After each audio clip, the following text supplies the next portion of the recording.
Hello everyone. Welcome to the Painters of Pompeii, Roman frescoes from the National Archaeological Museum, Naples. My name is Bryn Schockmel. I'm a curator here at the Oklahoma City Museum of Art, and I'm excited to welcome you today for this virtual tour of our exhibition.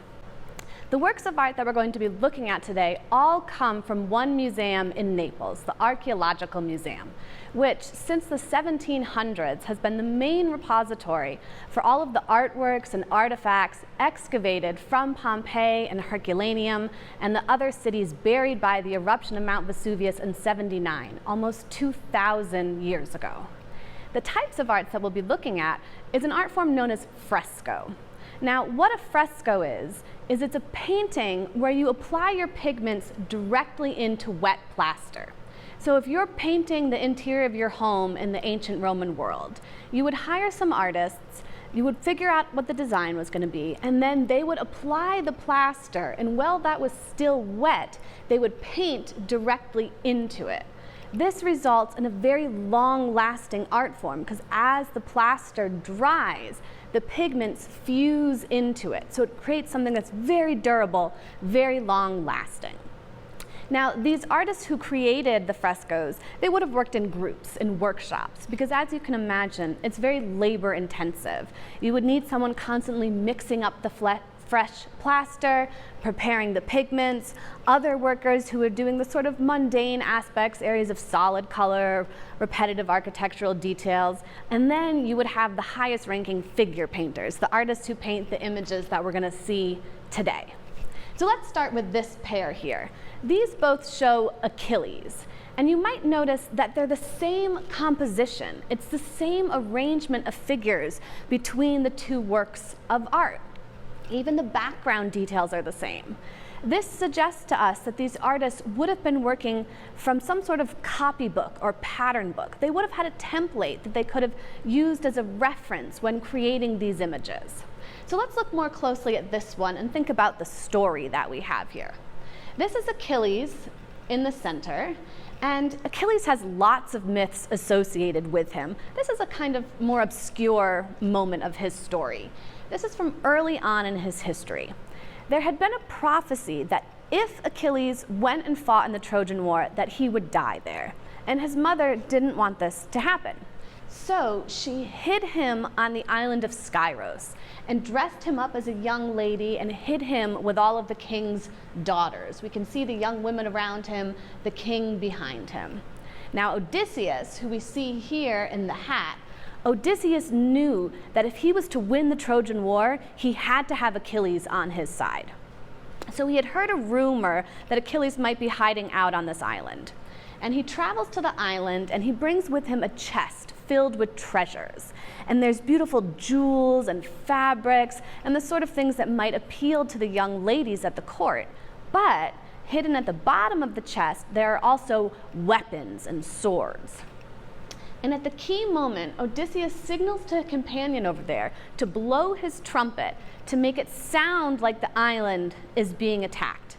And while everyone else flees in fear, Achilles, of course, immediately reaches for the weapons and thus gives himself away. And this is the moment, this key moment in the story when Odysseus is grabbing for Achilles. He's managed to catch him. Now, the two paintings we're looking at, they both show the same story, but varying levels of skill.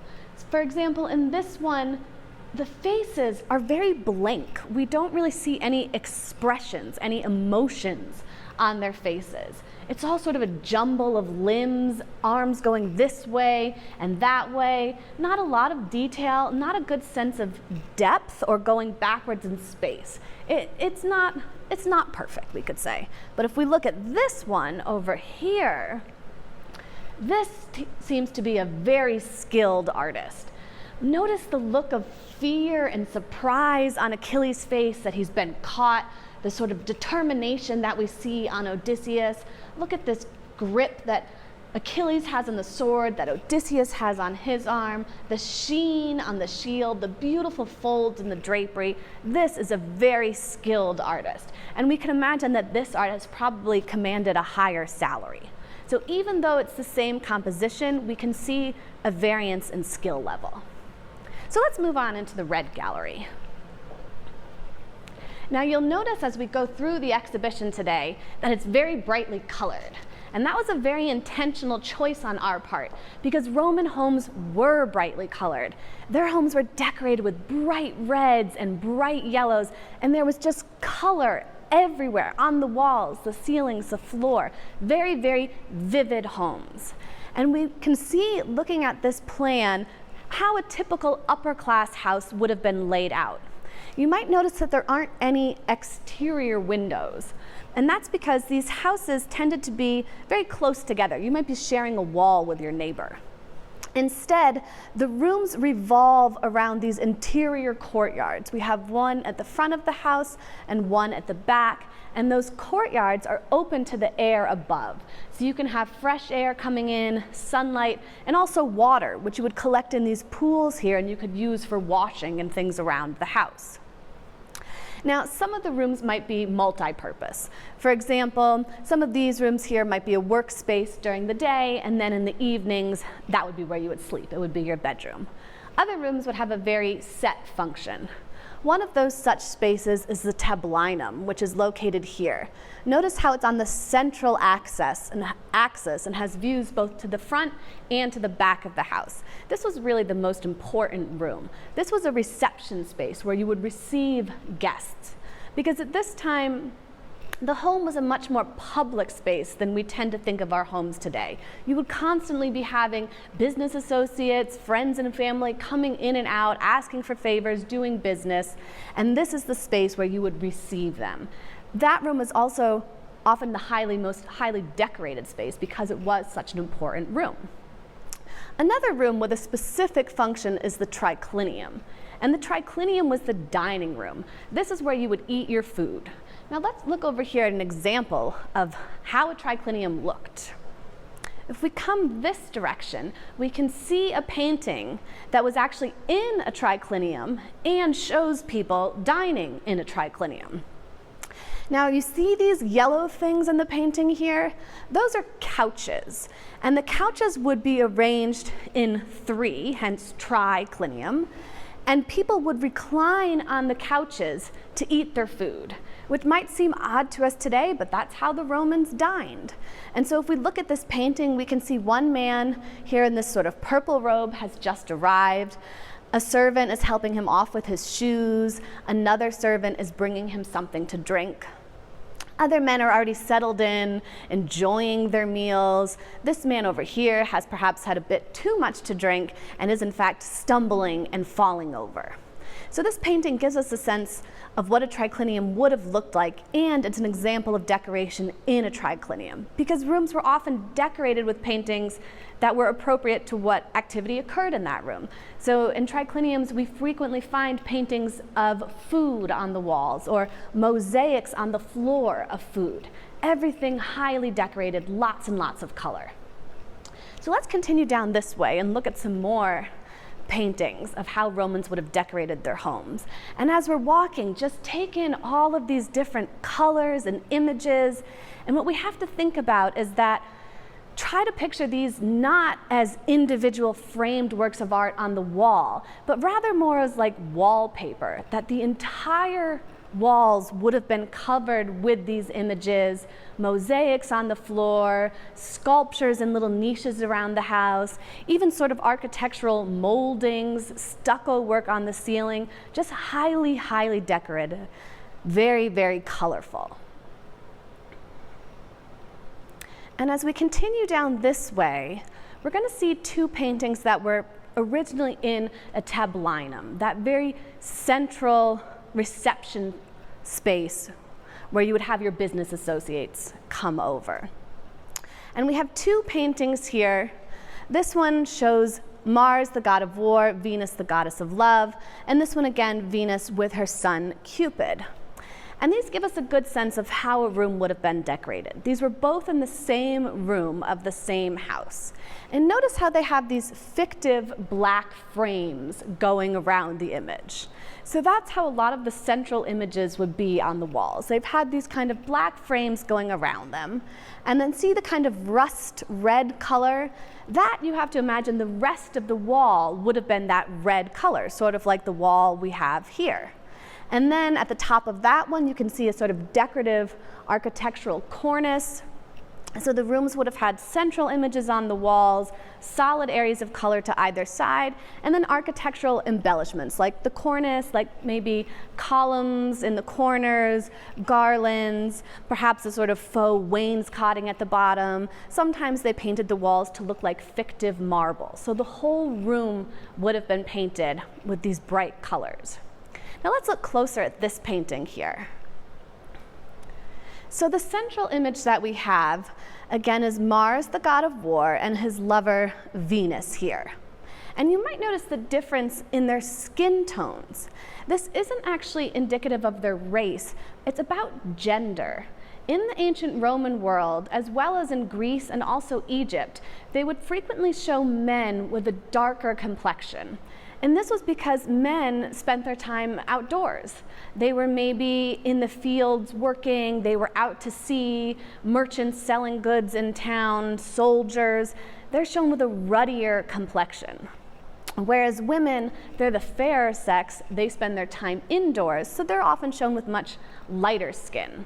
And this is something we can see very clearly, for example, on Greek vase painting, where the men might be left the sort of natural color of the clay and their forms just outlined, whereas women would be painted white. So that's something we can see here, and also just beautiful details with the drapery, the servant over here looking for something in her box. This is a really high quality fresco, which would have been in that all-important space, the tablinum. And if we look at its pair over here, we again see Venus beautifully dressed, and here is her son Cupid, who has his back to us. Now Cupid, he has his bow and arrow in mythology, and he uses that bow and arrow to shoot people, to make them fall in love.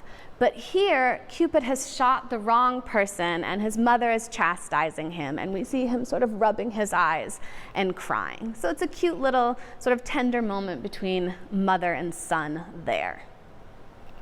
So let's continue now into the next gallery. So we started off in the green room thinking about how frescoes are made, the process. The red room was really focused on the Roman house and how it was decorated. And now, as we continue into the yellow room, we're going to be thinking about the huge variety of subjects that these artists painted, because there were so many different themes and topics that a Roman might choose to have on their wall in their home. So let's come on over here and we'll see some of these works of art. Now, some types of art that they would have focused on the arts. So we have images of actors in the theater or wearing their masks, trying on their costumes. We also see images of poets, images of painters. It shows that these people were highly valued and the arts were valued in the Roman homes, so much so that they chose to depict scenes of the theater and of the arts on their wall. Another type of art form is called the still life. And so we can see here an image of birds and flowers. That was a very common type of thing to have in your home.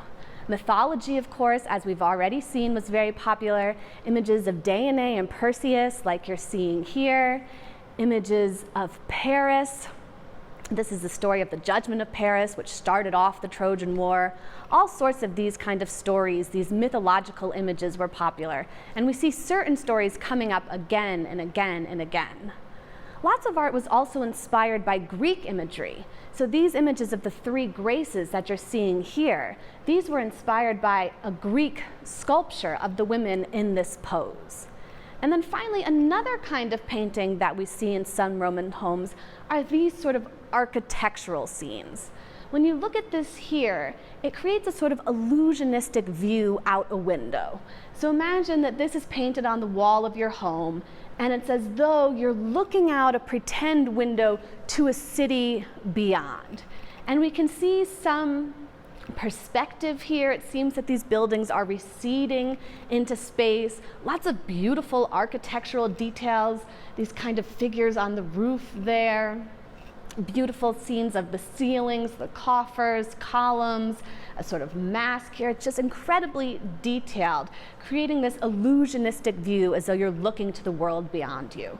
So images of architecture like this, and also illusionistic views of landscapes, of garden scenes. This is another very popular type of painting in Roman homes. But let's get back to mythology now, because the scenes of mythology are some of the most impressive and some of the most prevalent in Roman homes.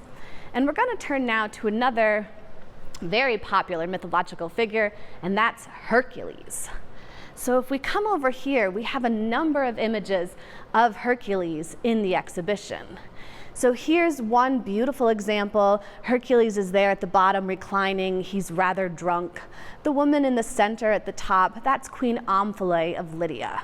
And we'll talk about their story in just a moment. So there's one image of Hercules. As we come down this way, we have another image of Hercules and Omphale, more of sort of a portrait roundel there. And then a third one, this is fragmentary, and we again can see sort of drunken Hercules there. It's been cut off, so we can only see really the bottom of Omphale's legs in the upper left corner. But let's look at this one. This is a really impressive painting and one of the largest works in the exhibition. Here again, we have Hercules and Queen Omphale of Lydia. Now, Hercules has many myths associated with him. He has his 12 labors, all sorts of stories. This is again kind of a niche story, and we call it Drunken Hercules. What happened is Hercules had done something wrong, and as his punishment, he sold into slavery to this woman here, Omphale of Lydia, which is in modern-day Turkey. And she makes him do all these sort of feminine tasks like knitting and chores around the house. She dresses him up in feminine clothes, including these very delicate slippers that he's wearing. And to make it even worse, she takes his clothes. Can you see how she has his lion skin cloak over her head and she's holding his club? And one day, while he's in service to her, Hercules gets very, very drunk. You can see he can barely stand up here. He's having to lean on the man next to him, and all these little Cupid-like figures are sort of tormenting him and blowing these pipes into his ear and weaving between his legs, playing with his wine cup. This painting is just filled with incredible details, just beautiful studies of the fabrics of their faces, the curls in their hair. It's a really, really impressive painting. And if we come over here, we can see how it would have looked originally in the house.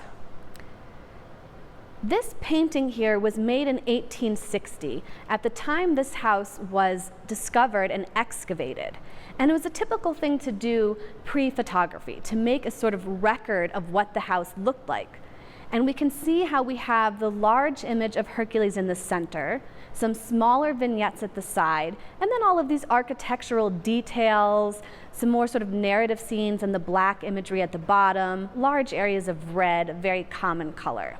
And we're lucky enough to have here in the exhibition 6 paintings that all came originally from this house. These all came from the triclinium, the dining room, in the house of Marcus Lucretius. And the images on the side, the smaller scenes, are of these little cupids, and they're doing things like playing music. You can see them here with these sort of various stringed instruments. There's scenes of them eating and dancing and sort of in general being merry. As we come down to this one here, they're all seated around a table with lots of wine cups. They seem to have had quite a lot to drink. They're having a really good time. And so these sort of images make a nice complement to our overall scene of Hercules. And so if we come back around this way, I want to talk to you a little bit about how these frescoes were removed from their homes and eventually wound up here. So the process of taking a fresco off the wall, as you can imagine, is very difficult because the artist painted directly into that plaster. It's become part of the wall itself. And so the process, there's a few ways of doing it, but the sort of main process that they developed over time is that if you're an archaeologist and you've come across this house and you think, okay, I want to take this scene of Hercules, the first thing you do is you cover the whole face of the painting with a glue that's adhesive but not permanent. And then once you've covered it with the glue, you put down some cloth, like a muslin or something like that, that gives you kind of a nice facing and keeps it all together. And then you take your tools, like a long blade, and you start sort of sawing along the edges and around all the sides and using a mallet to sort of whack the saw and shake everything loose. Because you might be able to see here that the actual fresco is quite thin, the part that's removed from the wall. It's only, less than a centimeter thick there. So you go around with your sword, your saw, and you loosen everything up. And once you've got it sort of all taken away from the wall, then you can lay it flat on its face, and the cloth and the glue are going to hold it together. And hopefully you can get it off in one piece. Sometimes you might get some cracks and it comes off in a few pieces. So once you lay it flat, then you can apply modern plaster and wood to the back to make it stable. And that's why these are so thick. The depth there comes from the plaster that the archaeologists applied in the 1700s and the 1800s to make these paintings nice and stable. And some of the heaviest ones in the exhibition are over 300 pounds because they have all of that plaster and wood at the back holding it together. So once your plaster has dried, then you can flip it over, remove the cloth, remove the glue, and put the wooden frame on it, which holds it all together. So it's a very tricky process, and it can sometimes result in areas of loss and cracks, but due to this process, that's how we're able to have all of these amazing frescoes in the exhibition. So let's continue now to our final gallery, the Blue Gallery. And here we're going to be talking about the eruption of Mount Vesuvius and then the subsequent excavations over a millennia and a half later. Let's start with this painting here. This is a really special one. So Mount Vesuvius erupted in 79, and it wasn't an instantaneous eruption. Everyone was buried and killed immediately. It occurred over a period of time, and the initial eruption was somewhat more of a kind of light rain of pumice. A lot of people had a chance to escape. It was really only those who chose to sort of ride it out, or the servants whose master said, stay and guard the house. Those were the ones who ended up dying in the later, more devastating part of the eruption. And most people died from breathing in the hot air and the ash because the temperatures reached well over 700 degrees. Now, the different towns around Vesuvius, depending on how close they were to the mountain and which direction they were in, got buried under different layers and types of ash. So Pompeii is located to the south, but Herculaneum, which is where this fresco is from, is located to the west, closer to the sea, and it's geographically closer to Vesuvius than Pompeii. So at Herculaneum, everything is buried under a deeper layer of ash, so much so that we actually have the second stories of some buildings have been preserved at Herculaneum, and there are some wooden objects, such as doors, that have been carbonized and survived. Now this fresco, we see a sort of architectural scene, this idyllic landscape of a temple. You would walk up the steps here and you're in this kind of sacred space. And you might notice the colors are sort of unusual. And that's because originally this fresco was mostly yellow. It was a monochromatic fresco in yellow. But then the intense heat from the eruption of Mount Vesuvius actually caused a chemical reaction that made some of the colors turn to red. And that's how we get this tie-dye effect. So this fresco is very cool because it shows us not only the destructive power of Mount Vesuvius, but also the fact that it survived at all is because it was buried in the ash for hundreds and hundreds of years. So let's finish up by talking about the excavations. And we're going to come over to this part of the exhibition. Now, the towns of Pompeii, they were never really lost. People still knew they were there. They tried to salvage some things and come back. But really, the archaeological, systematic excavations didn't begin until the 1700s, so many, many hundreds of years after Mount Vesuvius erupted. And the excavation started at Herculaneum in 1738 and then at Pompeii in 1748. And it was really the Bourbon kings of Naples who were sort of funding these excavations and putting the effort in, their goal being to get these works of art back to their museum. And there's this huge sort of Pompeii mania that occurs at this time. Everyone in Europe has become super fascinated with all of this Roman art that's being excavated.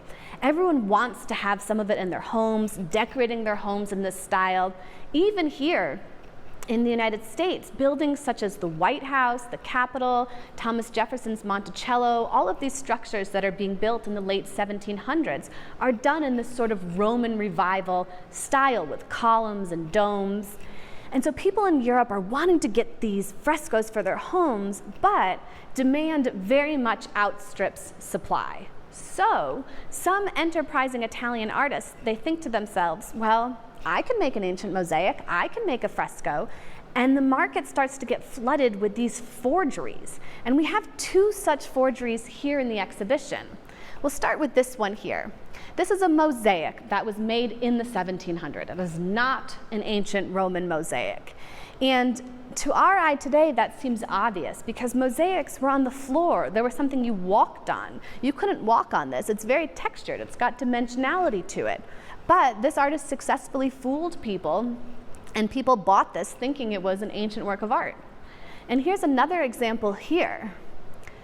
This is a fresco, but not really. This was also made in the 1700s by an artist whose name we actually know. His name is Giuseppe Guerra. And he succeeded in selling these forgeries to cardinals and kings and major collectors and the Archaeological Museum. And it was finally a chemist in Paris who realized that, wait a second, these aren't actually ancient frescoes. They're done in oil paint, which is completely different. And so he was the one who got Guerra to finally confess, but only after he had succeeded in selling many of these works of art. And that's because they were just so popular. Everyone wanted to have these kind of works in their home. I hope you've enjoyed our virtual tour today. It's really been my pleasure showing you around the exhibition. Thank you so much.